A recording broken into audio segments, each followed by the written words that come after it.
Bismillah, alhamdulillah, wassalatu wassalamu ala rasulillah wa ala alihi wa sahbihi wa man tabi'ahum bi ihsanin ila yaumiddin. Amma ba'du, teman-teman, alhamdulillah pada kesempatan sore hari ini Allah masih memberikan kepada kita kenikmatan sehingga kita bisa melanjutkan materi belajar Al-Quran yang alhamdulillah sekarang kita sudah memasuki surat Al-Asr. Yang kemarin kita sudah membahas tentang surat Al-Humazah, memperingatkan kepada kita semuanya. Al-Humazah itu masih ada yang ingat kemarin apa artinya Al-Humazah? Yaitu tentang pengumpat dan pencela. Allah Subhanahu wa taala memberikan ancaman, memberikan hukuman, memberikan azab, kehinaan bagi siapa saja yang memiliki harta, kemudian hartanya itu dia kumpulkan dan dihitung-hitung. Dengan harta itu dia menyombongkan diri, menghina orang lain, menjelekkan orang lain, maka Allah Subhanahu wa taala memberikan balasan dengan narul hutamah, dengan api neraka dimasukkan ke dalam neraka hutamah. Neraka hutamah yang memiliki sifat yaitu narullahil muqadah, yaitu apinya Allah yang menyala-nyala. Allati tattali'u 'alal afidah. Sifatnya apinya Allah itu dia membakar langsung sampai ke hati. Yang mana kalau api dunia, kalau terbakar, yang terbakar di luarnya terlebih dahulu. Kalau apinya Allah Subhanahu wa taala langsung semuanya meliputi semuanya terkena. Baik teman-teman semuanya, kita langsung memasuki surat Al-Asr. Silakan semuanya membaca surat Al-Asr. Silakan semuanya dihidupkan mic-nya dan membaca surat Al-Asr. Barakallahu fikum.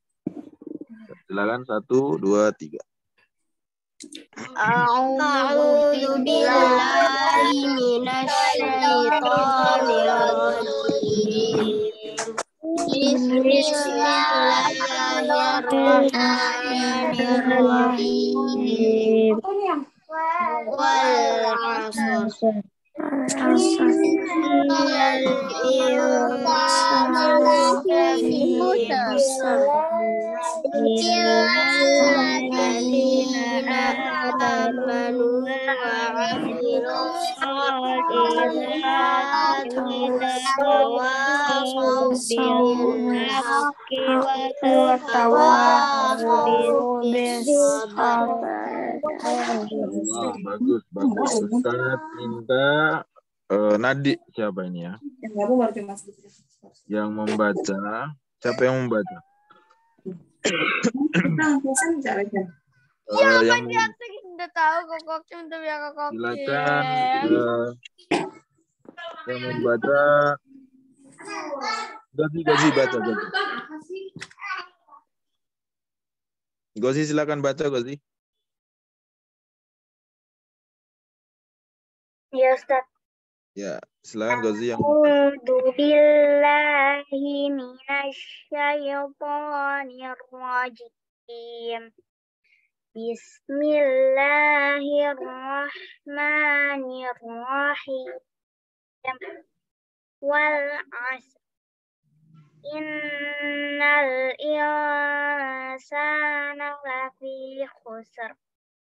Illalladzina amanu wa 'amilus sholihati wa tawasaw bil haqqi wa tawasaw bis sabr. Masya Allah, bagus ya, barakallah.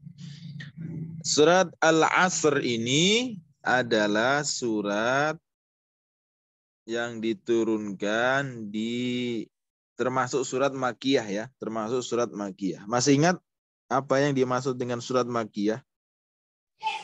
Surat yang diturunkan sebelum Nabi Muhammad SAW hijrah. Masya Allah, mumtaz. Barakallahu fikum. Surat Al-Asr ini terdiri dari 3 ayat, termasuk surat yang paling pendek di Al-Quran. Selain dari Inna A'tayna, kemudian Idza Ja'a Nasrullahi wal Fath, Qul huwallahu ahad, itu termasuk surat yang pendek. Nah, teman-teman perhatikan dulu semuanya. Makiyah, surat-surat Makiyah itu banyak yang membahas tentang apa? Banyak yang membahas tentang keimanan. Keimanan kepada Allah Subhanahu wa Ta'ala. Ini ciri dari surat-surat Makiyah. Dan surat Makiyah itu kalau kita lihat dari ciri-cirinya tergolong yang pendek-pendek bacaannya. Bukan yang panjang-panjang. Kalau yang panjang-panjang itu seperti Al-Baqarah, itu biasanya surat Madaniyah.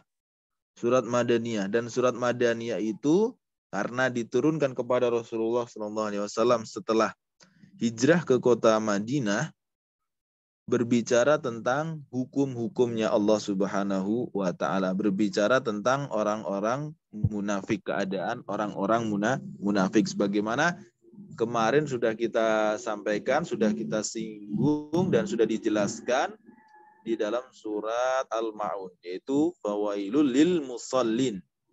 Ada sebagian ulama yang mengatakan bahwasanya fawailul lil musallin, ayat fawailul lil musallin sampai yang terakhir itu termasuk ayat-ayat Madaniyah karena diturunkan kepada Rasulullah SAW setelah hijrah ke kota Madinah dan berbicara tentang sifat-sifat orang munafik.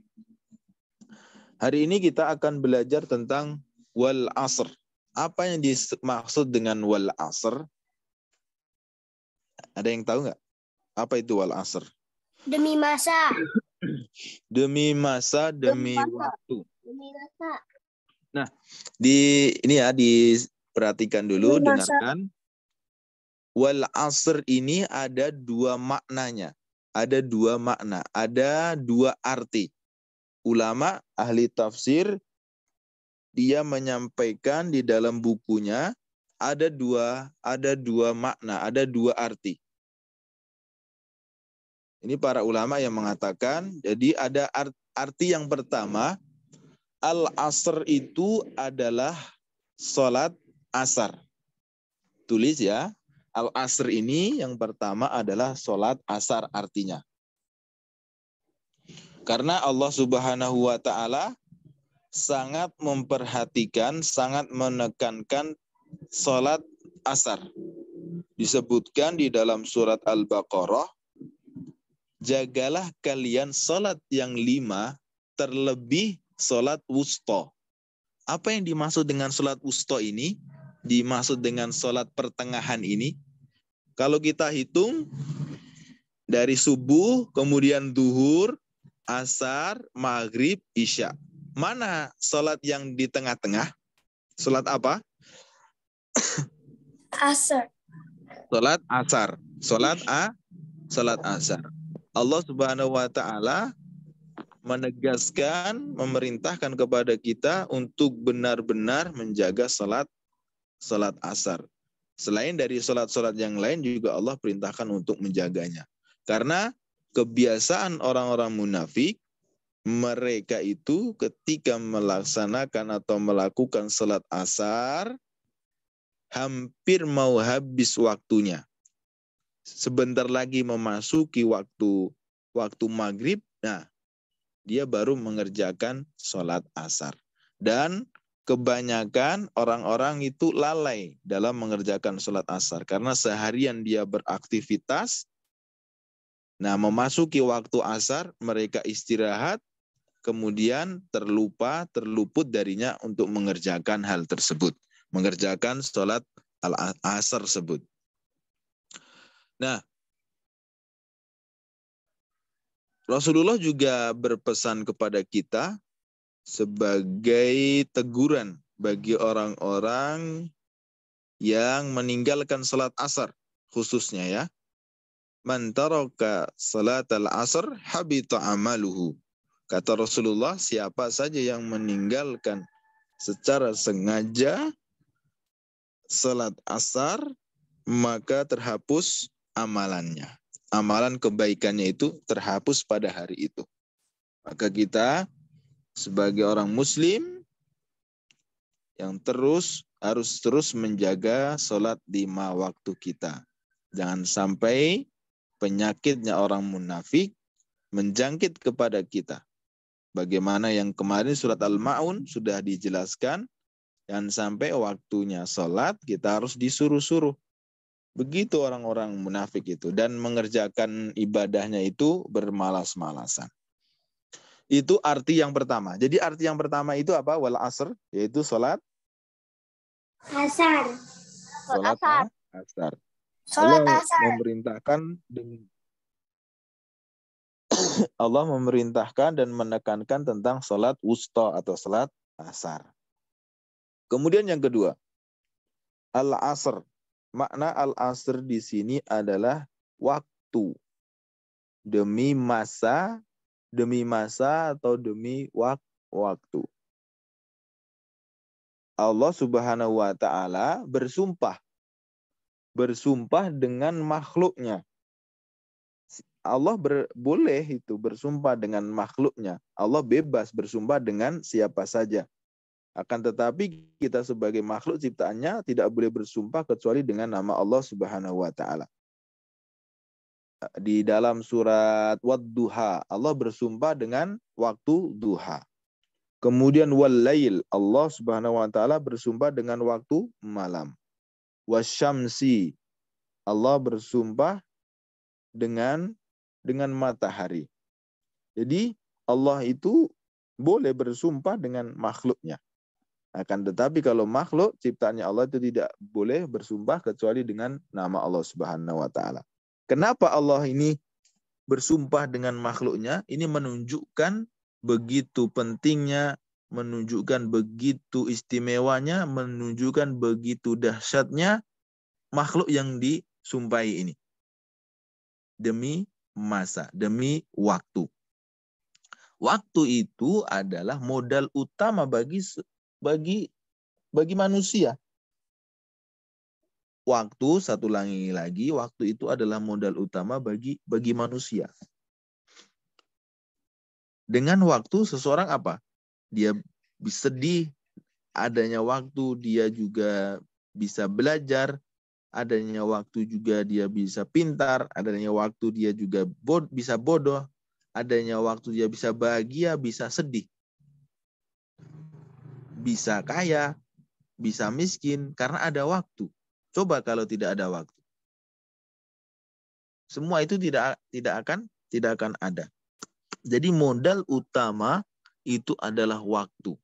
Jadi Allah Subhanahu wa taala bersumpah dengan makhluknya akan pentingnya waktu ini. Nah, dahulu para sahabat radhiyallahu taala anhum ajmain, para sahabat itu ketika mereka bertemu, mereka itu belum berpisah sebelum mereka membaca surat wal asri innal insana lafi khusrin illal ladzina amanu wa amilus solihati wa tawassaw bil haqqi wa tawassaw bis sabr. Ini salah satu keistimewaan dari surat wal asr yang ketika para sahabat mereka bertemu, mereka sebelum berpisah mereka membaca surat ini sebagai pengingat untuk saling mengingatkan satu dengan yang lainnya agar tidak terjatuh di dalam kerugian. Nah, kita akan masuk ke ayat yang kedua. Ayat yang kedua bunyinya bagaimana? Silahkan dibaca ayat Hisham. Ayat yang kedua. Hisham? Ada Hisham? Ya Ustaz. Ayat yang kedua silahkan dibaca. Innal insana lafi khusr. Masya Allah, barakallah. Sebelum masuk ke ayat kedua, al-asr tadi memiliki dua makna itu. Para ulama berbeda pendapat. Ada yang mengatakan apa? Ada dua arti tadi. Arti yang pertama apa itu? Sesi ini. Siapa ya ini? Kiki. Yang pertama artinya apa, Kiki? Ada Kiki? Oh, ini. Siapa? Bara. Bara bukan. Ini Nadif. Nadif.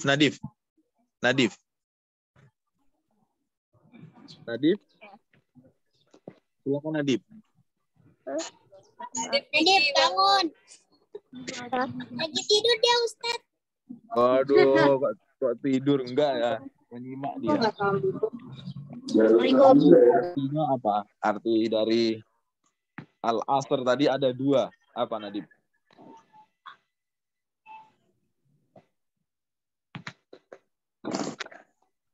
Tadi ada 2 arti Al-Asr. Siapa yang bantu? Angkat tangan. Siapa? Ana siapa? Hisham. Hisham sudah tadi. Hisham sudah. Ya, Askia. Ayo coba Askia. Asar dan waktu. Ya, waktu asar dan waktu. Nah, itu sholat asar, bukan waktu asar. Sholat asar. Dan waktu. Ada lagi yang tadi yang Ustaz sampaikan, wal asr. Jadi, siapakah yang bersumpah di sini? Ayo. Allah bersumpah dengan apa? Dengan makhluknya. Ini menunjukkan apa? Kalau Allah bersumpah dengan makhluknya, bersumpah dengan ciptaannya, menunjukkan apa? Menunjukkan keistimewaan ciptaan Allah. Ya, menunjukkan keistimewaan atau pentingnya hal tersebut, pentingnya yang disumpahi oleh Allah Subhanahu wa taala. Kita memasuki ayat yang kedua. Innal insana lafi khusrin. Wal asri, demi masa, demi waktu. Sungguh benar seluruh manusia itu dalam kerugian. Seluruh manusia ini mencangkup baik yang muslim, baik yang kafir, semuanya merugi. Nah, nanti akan Ustaz sampaikan juga, kalau kita tidak mau merugi, ada 4 hal yang harus kita lakukan. Mau nggak kalian jadi orang rugi? Tidak. Kalau kita tidak mau menjadi orang yang rugi, berarti menjadi orang yang apa? Lawan kata dari rugi apa berarti? Beruntung. Beruntung. Nah, contoh mudahnya. Semua murid tidak naik kelas kecuali nanti ada 4 hal agar kalian bisa naik kelas. Nah, kalian kalau mau naik kelas saja, kalian apa yang kalian lakukan? Belajar sungguh-sungguh. Kemudian mengerjakan tugas. Sikapnya di kelas atau di sekolah baik. Tidak membuli temannya, tidak mengejek temannya, itu baru bisa naik ke kelas. Ya. Nah, sekarang ini berbicara keuntungan, ya, agar kalian menjadi orang untung dan tidak rugi. Karena Allah Subhanahu wa taala menegaskan di sini seluruh manusia itu dalam kerugian, kehinaan. Bagaimana agar kalian tidak rugi, biar tidak hina? Allah kecualikan di sini. Ayat yang ketiga nanti akan kita bahas.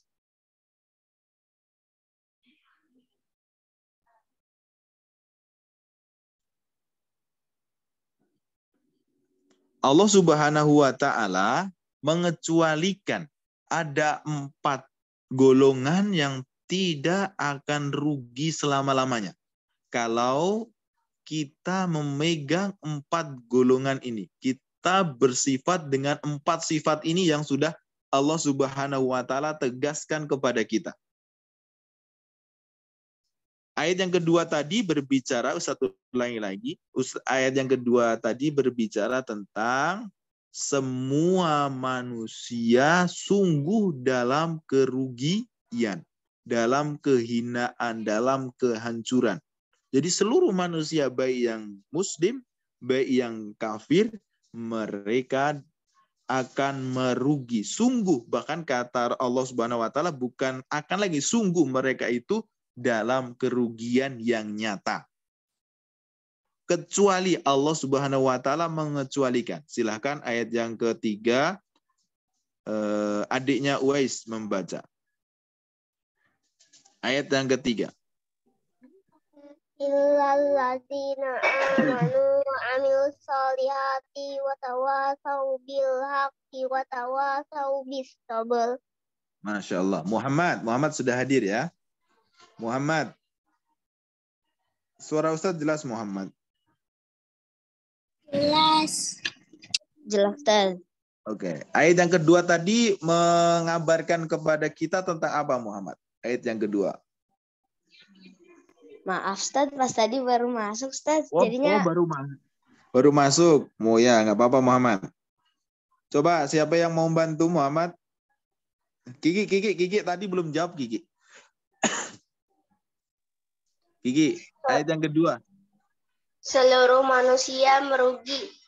Nah, Masya Allah, bagus. Seluruh manusia merugi. Allah Subhanahu wa taala mengabarkan kepada kita ada 4 sifat, ada 4 golongan yang tidak akan merugi. Siapakah itu? Tadi sudah dibaca oleh adiknya Uwais. Illalladzina amanu wa amilus salihati wa tawasau bil haqqi wa tawasau bis sabr. Yang pertama, illalladzina amanu, kecuali orang-orang yang beriman. Orang yang beriman itu tidak akan merugi. Ini baru pertama ya. Baru yang pertama, sifat yang pertama, kamu harus beriman, kamu yakin kepada Allah Subhanahu wa taala. Mengimani iman yang 6. Apa saja itu iman yang ke-6? Iman 6 itu apa saja? Bukan iman yang ke-6 ya, iman yang 6. Jadi maksud Ustaz rukun iman. Apa itu rukun iman? Ada berapa rukun iman? Allah. ada 6. Ada berapa rukun iman? 6. Ada 6. Iman kepada Allah. Allah. Terus yang kedua? Malaikat. Kitab. Yang keempat? Rasul. Betul. Yang kelima? Hari kiamat. Yang keenam? Qadar. Qadar dan qadar. Nah, iman, kita menjadi orang-orang yang beriman. Iman yang apa? Yang 6 tadi harus kita imani. Kita harus beriman kepada Allah. Harus yakin kepada Allah. Iman itu artinya apa? Meyakini di dalam hati, menerima semua ajaran yang Allah dan Rasulullah bawa. Kemudian apa? Iqrarun bil lisan. Lisan kita mengucapkan 2 kalimat syahadat. Asyhadu alla ilaha illallah wa asyhadu anna Muhammadan abduhu wa rasuluh. Aku bersaksi bahwasanya tidak ada Tuhan yang berhak disembah kecuali Allah, dan aku bersaksi bahwasanya Nabi Muhammad itu adalah Rasul, dan bahwasanya Nabi Muhammad itu adalah hamba dan utusan Allah. Dan iman yang benar itu seperti apa lagi? Menjalankan, beramal dengan anggota badan. Setelah meyakini di dalam hati, menerima semua ajaran yang Allah dan Rasulnya bawa, mengucapkan 2 kalimat syahadat, kemudian beramal. Rukun iman yang 1 sampai 6 harus kita imani. Iman kepada Allah termasuk yang gaib, yang tidak kelihatan. Tapi Allah itu ada.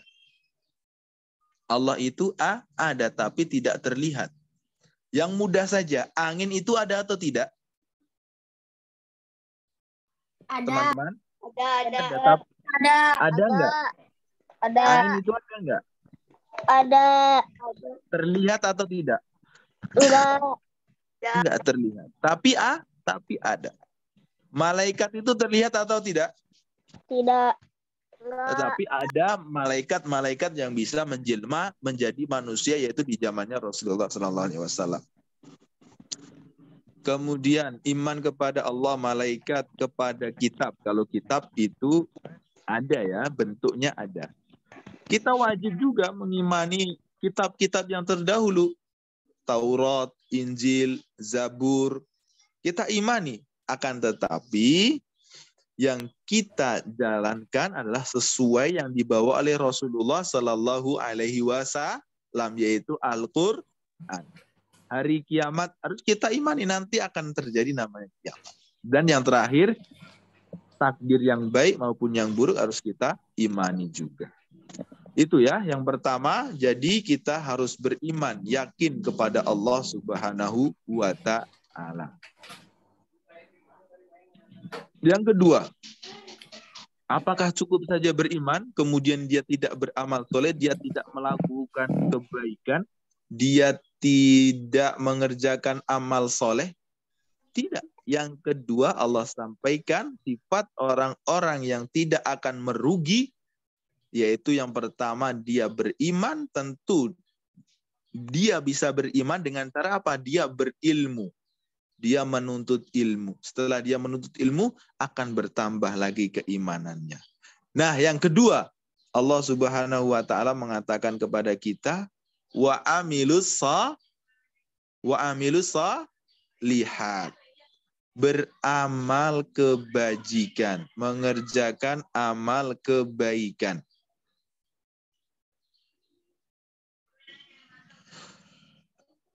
Beramal kebaikan itu semuanya ya.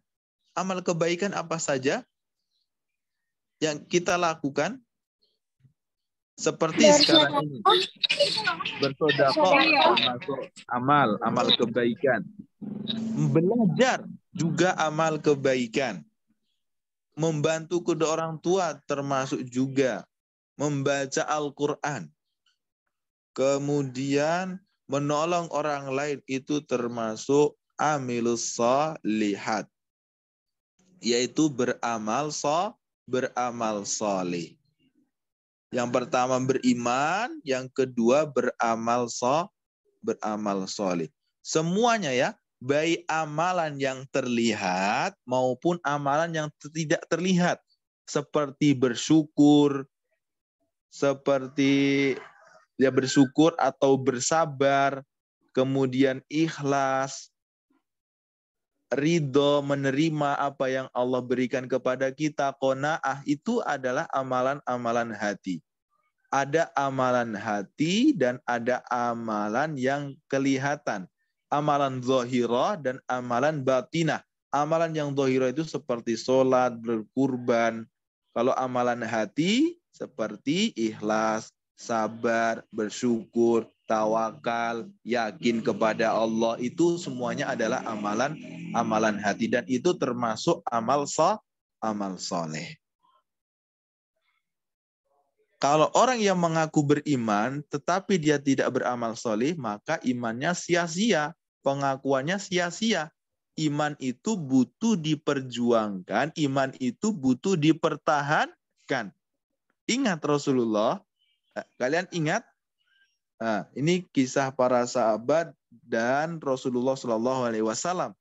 Bagaimana para Rasulullah, para sahabat mempertahankan keimanannya, memperjuangkan keimanannya, bertumpah darahnya, dipukulin sampai ada yang pingsan, kemudian disiksa. Demi apa? Mempertahankan keimanannya kepada Allah Subhanahu wa Ta'ala. Demi mempertahankan la ilaha illallah. Mempertahankan, memperjuangkan, itu adalah amal salih. Kemudian yang ketiga, kita masuk yang ketiga. Yang ketiga, watawasau bil haqqi. Nah, ketika kamu sudah beriman, ketika kamu sudah beramal salih, jadi semuanya itu dimulai dari diri kita dulu ya.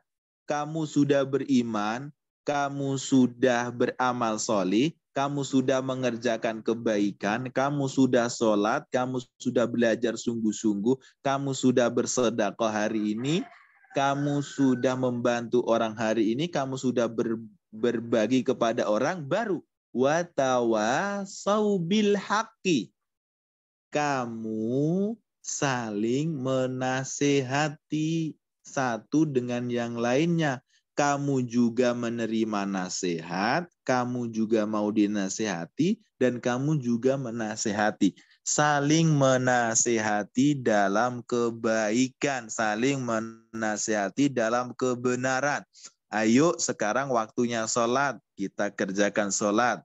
Ayo sekarang itu sholat harus tenang, kamu jangan bermain. Ayo kita ini di akhir-akhir Ramadan, kita membaca Al-Quran. Nah, main handphonenya dikurangi atau dihentikan, main gamenya dihentikan. Nah, itu adalah mengajak kebaikan, amar ma'ruf, mengajak kebaikan, wa nahyu anil munkar, dan mencegah keburukan. Contoh misalnya, kalau kita naik kapal bersama-sama, nih ya, Ustadz berikan contoh ini. Naik kapal bersama-sama, misalnya kita ingin ke suatu tempat, nih, ke pulau apa, ke pulau A. Nah, di dalam kapal itu banyak penumpangnya. Nah, ketika kamu melihat ada salah satu penumpang yang ingin melubangi kapal tersebut, apa yang kamu lakukan? Kamu cegah atau kamu ikut juga? Cegah. Kamu cegah, bukan malah mengikutinya. Kalau kamu mengikutinya, maka apa yang akan terjadi? Dan kalau di situ tidak ada yang mengingatkan orang yang melubangi tersebut, apa yang terjadi? Apa yang terjadi? Tenggelam. Kapalnya tenggelam. Kapalnya tenggelam semuanya. Dan kenapa umatnya Rasulullah menjadi umat yang mulia? Kuntum khaira ummatin ukhrijat linnas, kata Allah Subhanahu wa taala. Kenapa kamu menjadi umat yang mulia? Karena mengajak kebaikan dan mencegah keburukan. Mengajak kepada kebaikan, saling menasehati dalam kebaikan, dan mencegah dari perbuatan yang buruk. Tugas kita hanya mengingatkan. Dia mau ikut, dia tidak mau ikut, ya terserah dia. Yang penting kita sudah mengingatkan dia untuk tidak terjerumus ke hal-hal yang buruk, hal-hal yang keji yang Allah larang. Ini tugas, ini adalah sifat, ya, sudah nomor 3 ya.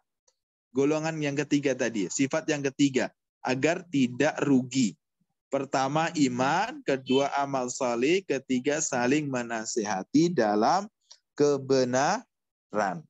Kamu kalau suka menasihati orang, ketika kamu dinasihati, kamu juga harus menerima. Jangan sampai kamu merasa pandai. Karena kamu sudah sering menasihati orang, terus kamu merasa pandai. Nah, ingat yang kemarin. Ingat di surat Al-Humazah kemarin. Apa akibat orang-orang yang sombong? Apa akibat orang-orang yang mencela? Tidak mau menerima nasihat atau masukan orang lain. Allah ancam dengan neraka hutamah. Itu bagi pencela atau bagi orang yang sombong. Allah ancam dengan nerakanya Allah. Dan kalau kita mengingatkan orang lain, kita menasihati orang lain, jangan di depan orang banyak. Kita ingatkan dengan ketika dia sedang sendiri, suasana hatinya sedang enak, baru kita nasihati. Kalau kita memberikan nasihat kepada satu orang itu di depan orang banyak, sama saja kita itu menghinakan dia, bukan memberi nasihat, bukan menciptakan saling kasih sayang, malah menimbulkan kebencian, malah kita menghina. Dan yang terakhir, agar kita tidak merugi, tidak termasuk orang-orang yang rugi, tidak termasuk orang-orang yang hina, wa tawasau bis sabr. Kita saling menasehati dalam kesabaran. Setelah kita beriman, kita berbuat baik, kemudian kita mengajak manusia ke jalan yang benar, saling menasehati. Yang keempat, bersabar. Setiap orang yang mengajak ke dalam kebaikan itu pasti ada gangguannya, pasti ada orang yang tidak senang. Benar atau salah? Benar. Kemarin yang pelajaran apa itu ya? Di surat Tabat Yada, surat Al-Lahab. Orang-orang musyrik itu percaya nggak sama Rasulullah? Tidak. Tidak. Percaya nggak? Tidak. Percaya kalau masalah urusan dunia. Bahkan Rasulullah itu punya gelar Al-Amin, dapat dipercaya. Tetapi ketika mereka itu diperintahkan untuk menyembah kepada Allah, Nabi Muhammad didustakan. Nabi Muhammad diingkari, Nabi Muhammad dihina, dicela. Itu termasuk gangguan bukan? Gangguan. Setiap orang yang mengajak kepada kebaikan pasti ada gangguannya, pasti ada orang yang tidak suka.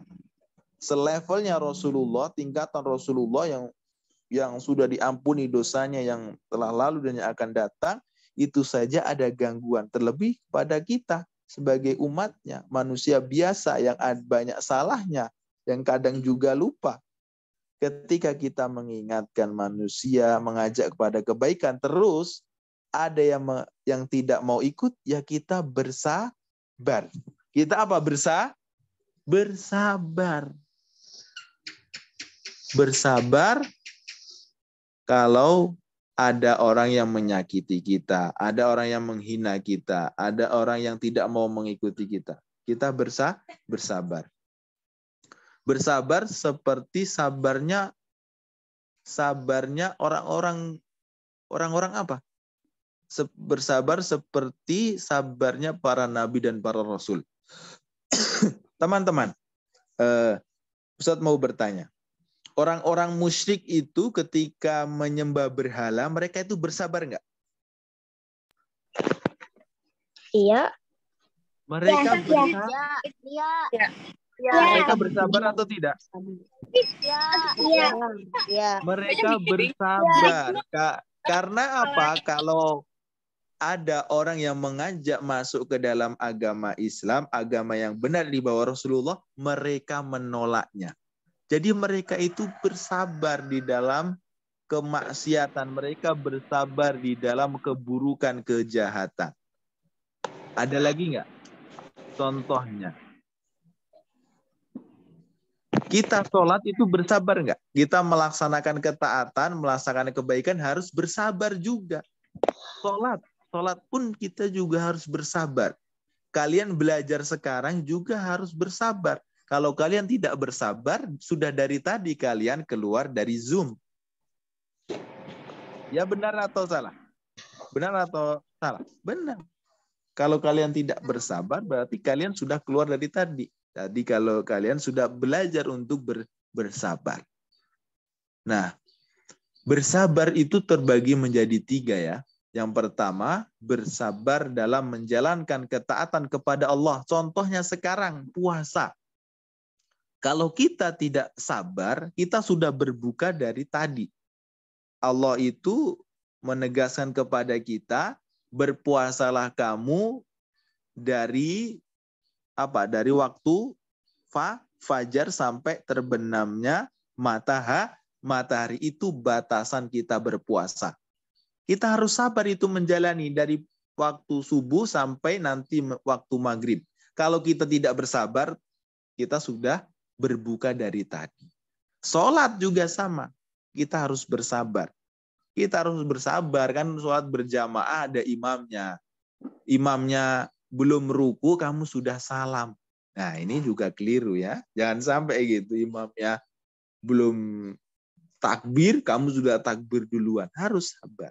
Sekolah pun juga harus sabar. Ya, sekolah juga harus sabar. Jangan sampai belum sudah masuknya itu jam 7, pulangnya jam 1 siang, belum waktunya kalian sudah pulang. Berarti kalian tidak bersabar. Jadi dalam keadaan apapun menjaga ketaatan kita kepada Allah, kemudian menjauhi larangannya Allah, kita harus bersabar, dan ketika ditimpa sesuatu yang tidak enak, kita juga bersabar. Karena orang-orang yang bersabar, Allah akan memberikan balasan yang tidak terbatas, unlimited ya bahasa Inggrisnya ya. Jadi tidak ada batasannya.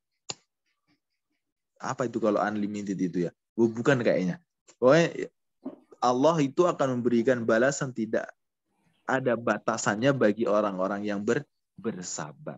Bersabar itu juga harus dilatih. Nah, itu teman-teman semuanya pelajaran di sore hari ini tentang tafsir surat Al-Asr. Ustadz sampaikan, Ustadz berikan ringkasan kepada kalian agar kalian ingat. Yang pertama, Al-Asr itu menurut ulama ada 2 makna ya. Yang pertama, sholat asar. Kemudian yang kedua, waktu. Itu yang pertama. Yang kedua, Allah Subhanahu wa Ta'ala bersumpah dengan makhluknya demi masa, demi waktu. Ini menunjukkan pentingnya waktu bagi manusia. Itu yang kedua. Yang ketiga, sesungguhnya manusia itu semuanya itu dalam keadaan rugi, dalam keadaan hina.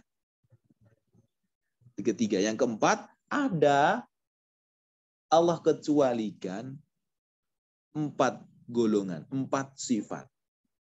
Yaitu pertama, orang-orang yang beriman, orang-orang yang beramal solih, mengerjakan kebaikan apapun itu kebaikannya, kebaikan yang terlihat maupun kebaikan yang tidak terlihat, yaitu amalan yang zahirah, amalan yang nampak maupun amalan yang tersembunyi di dalam hati.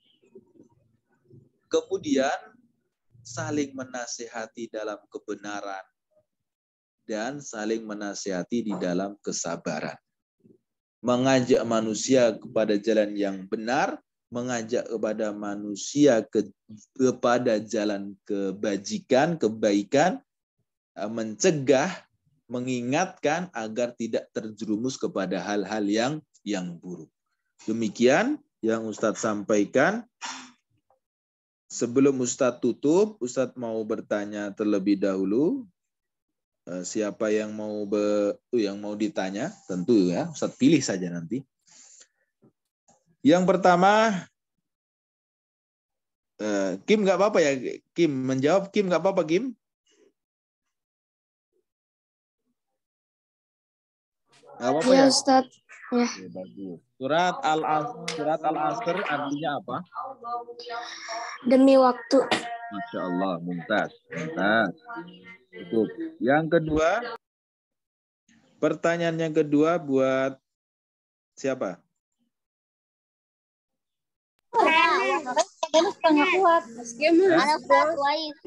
Wais, ya Wais. Setelah Wais nanti ya Wais. Ya. Ayat yang pertama itu menjelaskan tentang apa, Wais? Tentang itu spesialnya waktu. Masya Allah, mumtaz. Jadi Allah bersumpah pada waktu. Boleh nggak kita sebagai manusia ciptaan Allah bersumpah dengan ciptaannya? Nggak boleh. Tidak. Oke, bagus. Yang kedua, Nadib. Yang kedua, Nadib. Apa ayat yang kedua menjelaskan tentang apa tadi, Nadib? Manusia berada dalam kerugian.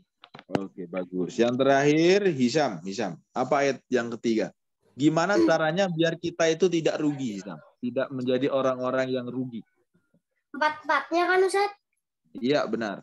Agar kita tidak menjadi orang yang merugi, berarti kita menjadi orang yang beruntung di dunia maupun di akhirat. Apa? Beriman. Oke, bagus. Beramal kebaikan. Ya, benar. Saling menasihati.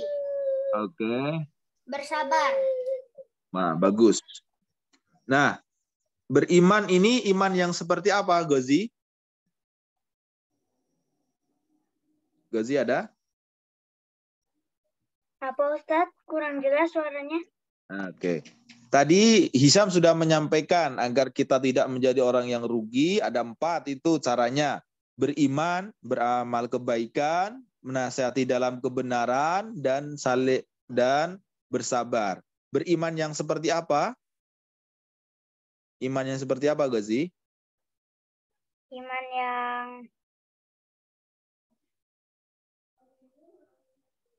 Iman yang 6. Iman yang kita meyakini iman yang ada rukun iman itu yang kita yakini. Ya. Paham ya, Gozi ya? Dan teman-temannya lainnya. Iman yang benar bagaimana? Ya kita yakin pada Allah Subhanahu wa Ta'ala. Iman kepada mengimani malaikat, kitabnya, rasulnya, dan hari akhir ya. Dan qada dan qadar. Bagus. Amal solehah. Amal solehah ini seperti apa, Muhammad? Amal solehah. Muhammad? Dengar Muhammad? ya Ustadz, apa Ustadz? Beramal soleh itu kayak apa sih, Muhammad? Yang Muhammad ketahui beramal soleh itu kayak apa? Beramal kebaikan itu seperti apa? Contohnya. Contohnya Muhammad. Salat. Ya, bagus. Salat. Terus, apa lagi? Berbakti kepada orang tua. Satu lagi, Muhammad. Bersedekah kepada bersedekah. Muntas, barakallah. Dan Askia terakhir. Askia terakhir. Saling menasihati dalam kebenaran dan bersabar. Contohnya gimana itu ya? Kenapa Ustaz? Yang terakhir ini buat Askia, saling menasihati dalam kebenaran dan bersabar. Contohnya kayak apa?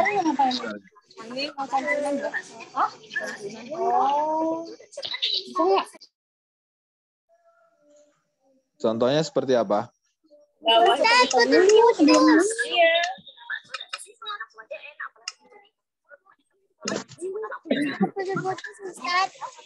baik ya.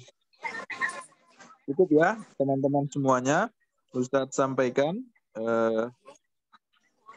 terakhir ini buat ringkasan lagi, Ustadz pertegas. Yang pertama, agar kita tidak menjadi orang yang merugi, kita harus beriman kepada Allah, kita harus berbuat kebaikan sebisa kita, kebaikannya kita lakukan semampu kita. Kita saling menyampaikan kebaikan kepada siapapun itu dan kita harus bersabar. Ini adalah kunci agar kita beruntung di dunia dan di akhirat. Beriman, beramal salih, mengerjakan kebaikan, saling menasehati, dan bersabar. Demikian yang dapat Ustadz sampaikan. Semoga Allah Subhanahu wa Ta'ala menjadikan kita orang-orang yang beruntung dan menjauhkan kita dari sifat-sifat yang dapat merugikan kita, dan kita dimasukkan ke dalam surganya, dan kita bisa menyelesaikan puasa ini dengan tuntas dan mendapatkan pahala dari Allah Subhanahu wa Ta'ala. Barakallahu fikum, jazakumullahu khairan. Subhanakallahumma wa bihamdika asyhadu an la ilaha illa anta astaghfiruka wa atubu ilaik. Assalamualaikum warahmatullahi wabarakatuh.